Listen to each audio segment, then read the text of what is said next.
नमस्कार। आप सभी विद्यार्थियों का पुनः हमारे YouTube चैनल पर स्वागत है। हम लोग लगातार कक्षा 8वीं की गणित पुस्तक को पढ़ रहे हैं और कक्षा 8वीं की जो बिहार बोर्ड की पुस्तक है उसी को पढ़ते हुए आगे बढ़ रहे हैं। और कुछ दिनों के बाद ऐसा भी होगा कि इस चैनल पर आपको हर सब्जेक्ट्स के पढ़ाई उपलब्ध हो जाएगी। तो प्रश्नावली 6.2 कि हम लोगों ने 2 नंबर तक के सारे प्रश्नों को हल किया है। अब 3 नंबर के प्रश्न को हल करेंगे। 3 नंबर के जो प्रश्न है, कहा जाता है इसमें कि वह छोटी सी छोटी संख्या ज्ञात करे जिससे निम्नलिखित संख्याओं को भाग देने पर वह एक पूर्ण घन बन जाए। इस प्रकार से प्राप्त पूर्ण घन संख्या का घनमूल भी ज्ञात करें। यह आपको प्रश्न कहा। तो चलिए हल करते हैं प्रश्न संख्या 3 के 5 सवालों को। हम लोग पढ़ रहे हैं क्लास 8 और पढ़ेंगे मैथमेटिक्स।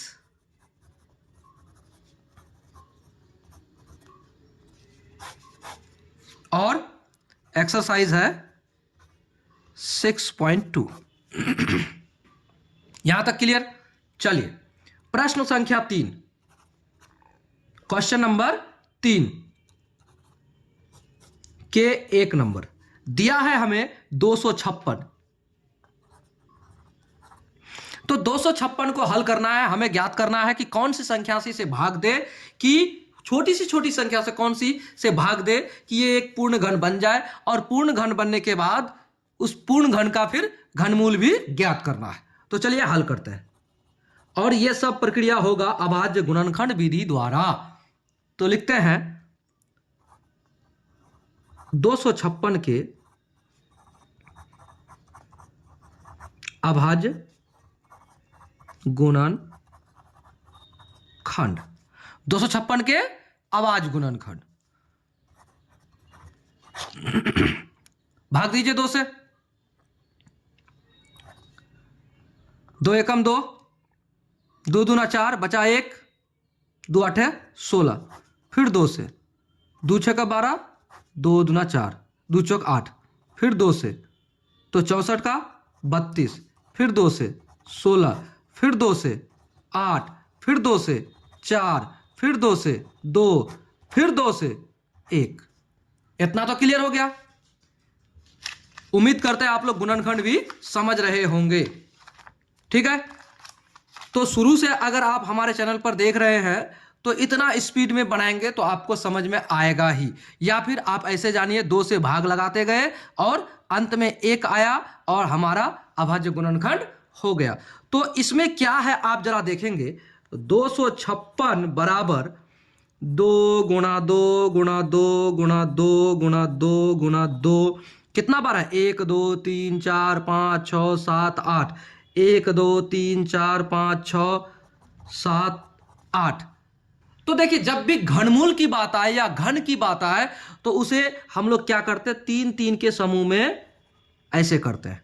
तो 3 3 के समूह में 2 तो 2 बार है, लेकिन तीसरा बार नहीं है। और 1 होता तो जाके इसमें यह पूर्ण घन हो जाता। या फिर यह भी कह सकते हैं, क्या कह सकते हैं? यह कह सकते हैं कि इस अगले वाले को, अगर 2 गुना 2 है 4, इस 4 से अगर इसको भाग दे दिया जाए तो जो प्राप्त भागफल मिलेगा वो मेरा पूर्ण घन हो जाएगा। तो क्या लिखेंगे? यहां लिखना पड़ेगा। लिखते हैं यहां 256 के गुणनखंड में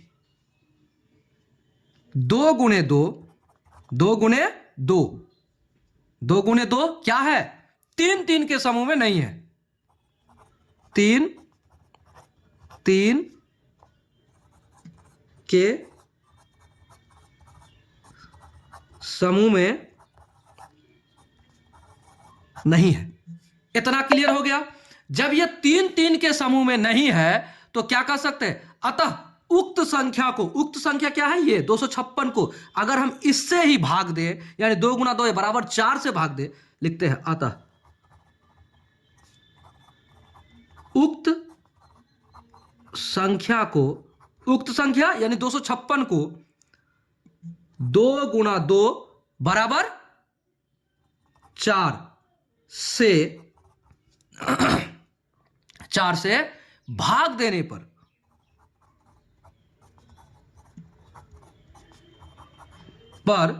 भागफल क्या होगा, भागफल पूर्ण घन प्राप्त होगा। भागफल एक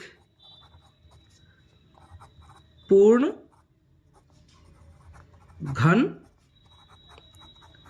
प्राप्त होगा। तो ये हमारा क्लियर हो गया कि हम किससे भाग दे, 2 गुना 2 से भाग दे, किससे, 2 गुना 2 बराबर 4 से। तो अतः अभिष्ट संख्या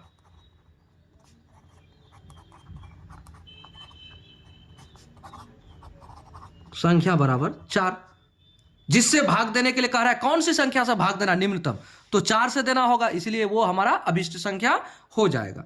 तो 4 से जब हम भाग दे ही दिए तो इस प्रकार से हमारा प्राप्त जो पूर्ण घन होगा उसको भी लिख देते हैं। और इस प्रकार से प्राप्त पूर्ण घन संख्या बराबर क्या होगा 256 भागा 4। यही तो करना होगा, भाग दीजिए। तो 4 छके 24 बचा 1, 4 चौका 16, यानी हमारा पूर्ण घन संख्या क्या हुआ, 64 हुआ। क्लियर। तो अब लिखते हैं, क्या लिखेंगे, अब 64 के घनमूल। तो 64 का घनमूल क्या होगा, बराबर होगा 4 गुना 4 गुना 4, और बराबर हो जाएगा आपका 4। ये बाहर आएगा तो 4। तो एक आंसर हो गया आपका 4 घनमूल, और दूसरा अभिष्ट संख्या जिससे हमें भाग देने की बात कही, तो ये हुआ 4, यानी कि 2 4 आपका आंसर है। क्या है, एक आंसर है 4 अभिष्ट संख्या और दूसरा है ये 4 घनमूल। ये दोनों आपका आंसर है। इस तरह से प्रश्न संख्या 3 के 1 को हम लोगों ने हल कर लिया। ठीक है, चलिए, अगर वीडियो को लाइक नहीं किए तो वीडियो को लाइक कीजिए, चैनल पर अगर नए हैं तो चैनल को सब्सक्राइब कीजिए, अपने दोस्तों को शेयर जरूर कीजिए, उसके बाद फिर आगे देखिए। चलिए, प्रश्न संख्या कितना को देखेंगे आप, 3 के 2 को। 3 के 2 में है 31 25। तो करते हैं हल, लिखते हैं 31 25 के अभाज्य गुणनखंड। 31 25 के अभाज्य गुणनखंड। तो देखिए, सबसे पहले आपको यह बताएं कि ये जो संख्या है विषम संख्या है। 31 25 क्या है, विषम संख्या है, जिसके अंत में इकाई अंक में 5 है। तो 31 25, तो लगाइए भाग, कितना से लगाएंगे, 3 से लगेगा, 3 से लगेगा। 3 से लगाकर देखिए, उम्मीद करते हैं नहीं लगेगा। क्यों, क्योंकि 2 यानी 25 तो है। देखिए यहाँ 3 से 3 एकम 3 बचा, कुछ नहीं, 0 देंगे तो 12 3 चौका 12, फिर यहाँ 5 शेष बच जाएगा, नहीं होगा। तो 5 से लगाकर देखेंगे, कट जाएगा। 5 से 5 छः 30, 1 बचा, 5 दूना 10, कितना बचा 2, 25, 5 25, फिर 5 से 5 एकम 5 बचा, कितना 1, 5 दूना 10, 5 25, फिर 5 से 25 5 125, फिर 5 से, फिर 5 से बचा 1। तो अब कितना बार 5 है, 5 बार 5 है। तो लिखेंगे 31 25 बराबर गुणनखंड क्या आ गया, 5 गुना 5 गुना 5 गुना 5 गुना 5, इतना आया। 3 के समूह में एक बार, फिर दूसरा बार 3 के समूह में नहीं है। तो यहां लिखना होगा, क्या लिखना होगा, आप लिखिए यहां क्या लिखिए, यहां 31 25 के गुणन खंड में, 31 25 के गुणन खंड में क्या है, देखिए ये जो 25 है, 5 25, 2 बार जो 5 है, ठीक है, ये क्या है, 3 के समूह में नहीं है, 5 गुणा 5, ठीक है, ये 3 के समूह में नहीं है। क्लियर, इतना समझ गए। लिखते हैं अतः उक्त संख्या क्या है, 31 25 को 5 गुना 5 बराबर 25 से भाग देने पर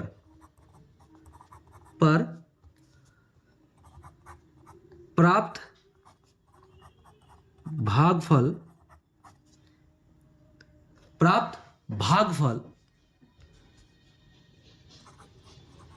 एक पूर्ण घन संख्या होगा। इतना क्लियर है। अतः अभीष्ट संख्या बराबर क्या हो जाएगा, हमारा हो जाएगा 25, यानी यही वो संख्या है जिससे हम 31 25 को भाग देंगे तो हमें पूर्ण घन प्राप्त होगा। तो इतना लिख दिए। और इस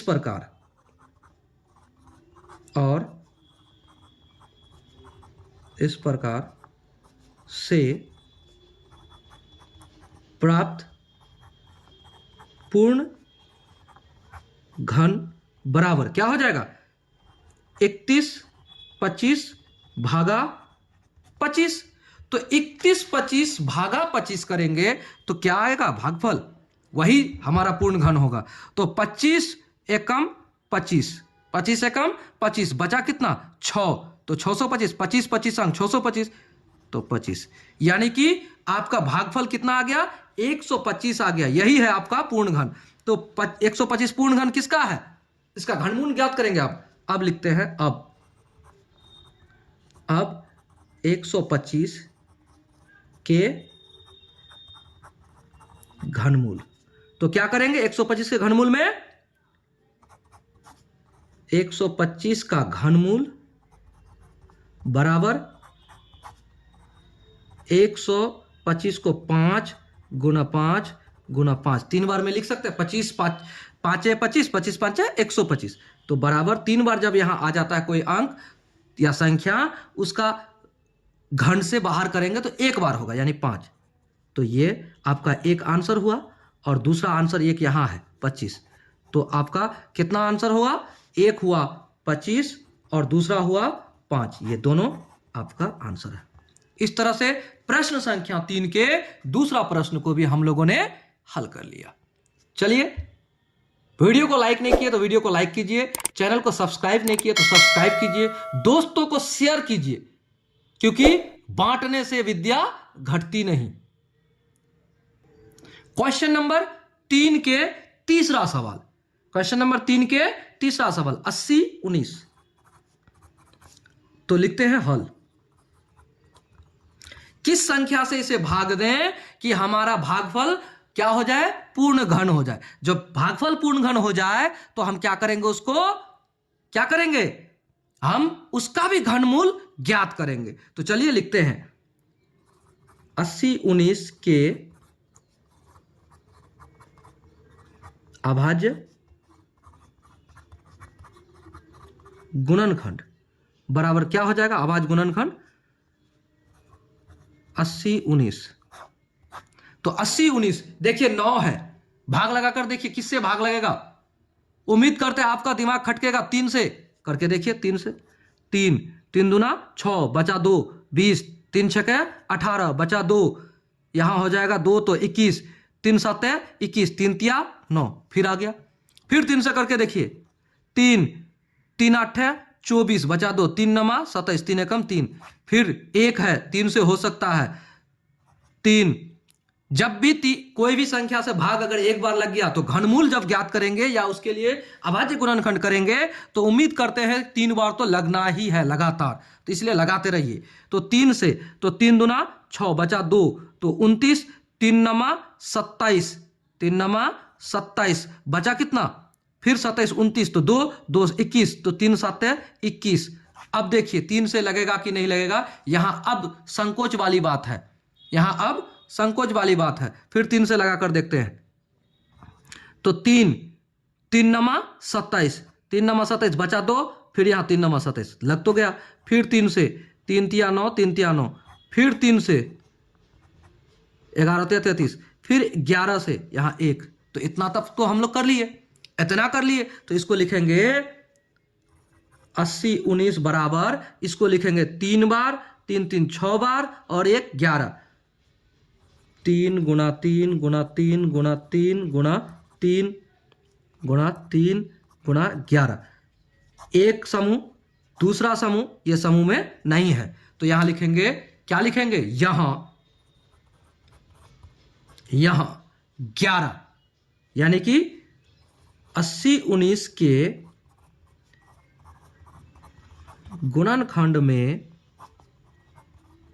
ठीक है, गुणनखंड में 11 3 3 के समूह में नहीं है। तो नहीं है तो क्या करेंगे, लिखेंगे अतः उक्त संख्या को, उक्त संख्या क्या है, यह है 80 19 को 11 से भाग देने पर भागफल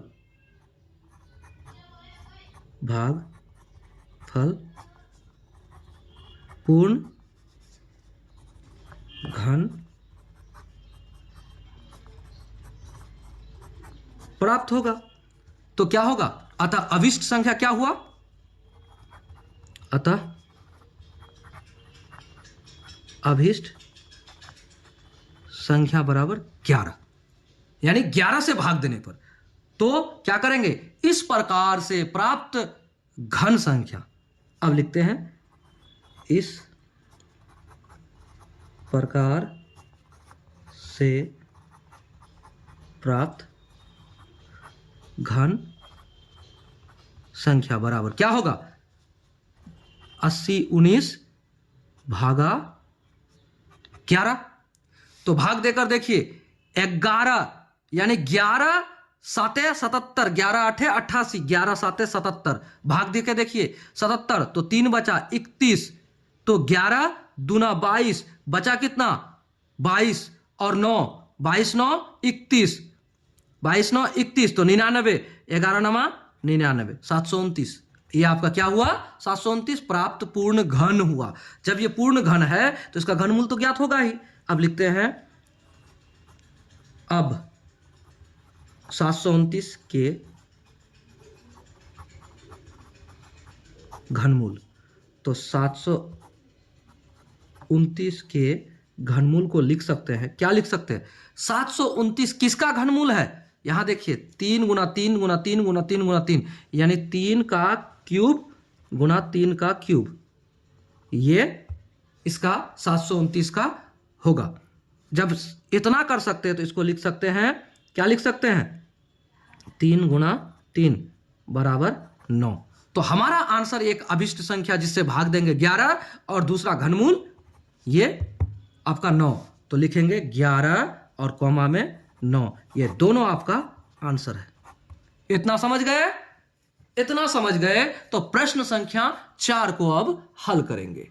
अगर चैनल पर नए हैं तो चैनल को सब्सक्राइब कीजिए, बार बार एक ही बात बोल रहे हैं, अगर चैनल पर नए हैं तो चैनल को सब्सक्राइब कीजिए, दोस्तों को शेयर कीजिए अगर अभी तक नहीं किए हैं तो, और एक प्यारा सा लाइक दे दीजिए। प्रश्न संख्या 3 के चौथा प्रश्न, प्रश्न संख्या 3 के चौथा प्रश्न, चौथा प्रश्न है 1408। तो करते हैं हल 1408 को। 1408 के अभाज्य गुणनखंड। तो क्या होगा 1408। करिए, 2 से तो लगेगा, 8 है इकाई अंक में तो 2 से लगना ही है। 2 7 14, 0 2 चौका 8, फिर 2 से, 2 दूना 4, द्वितीया 6, द्वितीया 6, 1 बचा, 2 5 10, 2 दूना 4, फिर 2 से, 2 एकम 2 बचा कितना 1, 15, 2 7 14 बचा 1, 2 6 12, फिर 2 से, 2 8 16 बचा 1, 2 8 16, फिर 2 से, 44, फिर 2 से, 22, फिर 2 से, 11, फिर 11 से 1। इतना तो क्लियर है। तो अब क्या लिखेंगे इसके लिए? लिखेंगे 1408 बराबर 3 बार, 6 बार और इधर 7 बार। 7 बार 2 है, 2 गुना 2 गुना 2 गुना 2 गुना 2 गुना 2 गुना 2, 3 3 6 1 7 और यहाँ 11। यानी कि 3 के समूह में 11 गुना 2 नहीं है। तो यहां लिखना होगा, यहां क्या लिखेंगे? 1408 के गुणनखंड में 2 गुना 11 3 3 के समूह में नहीं है। अतः उक्त संख्या मतलब 1408 को 11 गुना 2 बराबर 22 से भाग देने पर भागफल एक पूर्ण घन प्राप्त होगा। पूर्ण घन प्राप्त होगा। लिखते हैं, अतः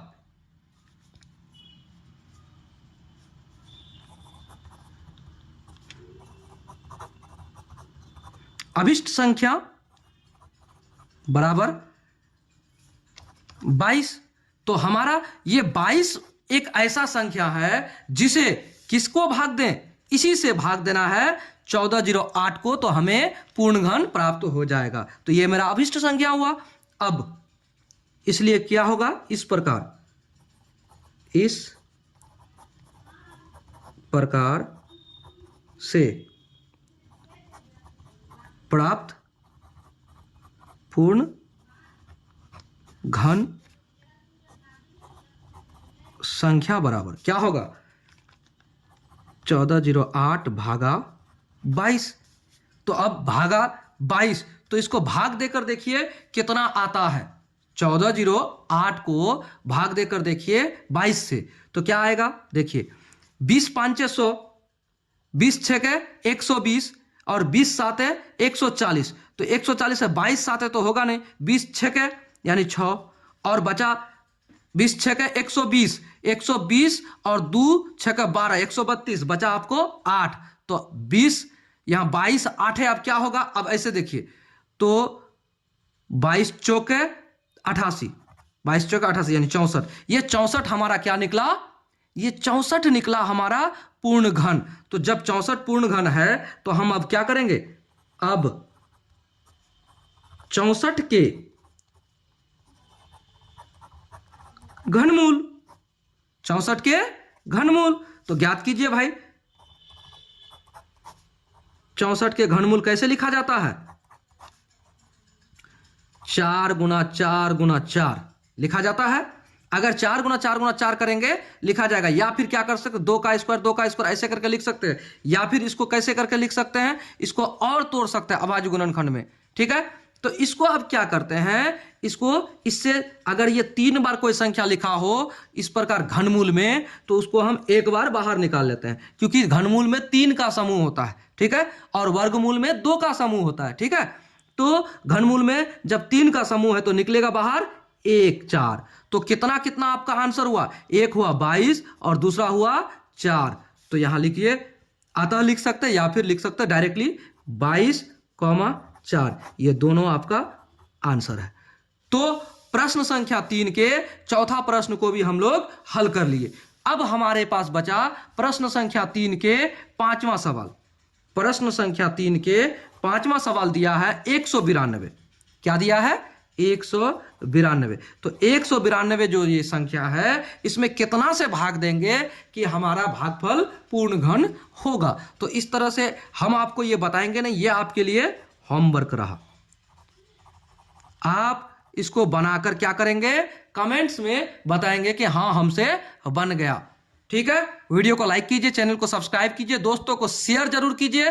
तब तक के लिए गुड बाय, आगे मिलेंगे अगले वीडियो में नेक्स्ट सवाल के साथ। जय हिंद।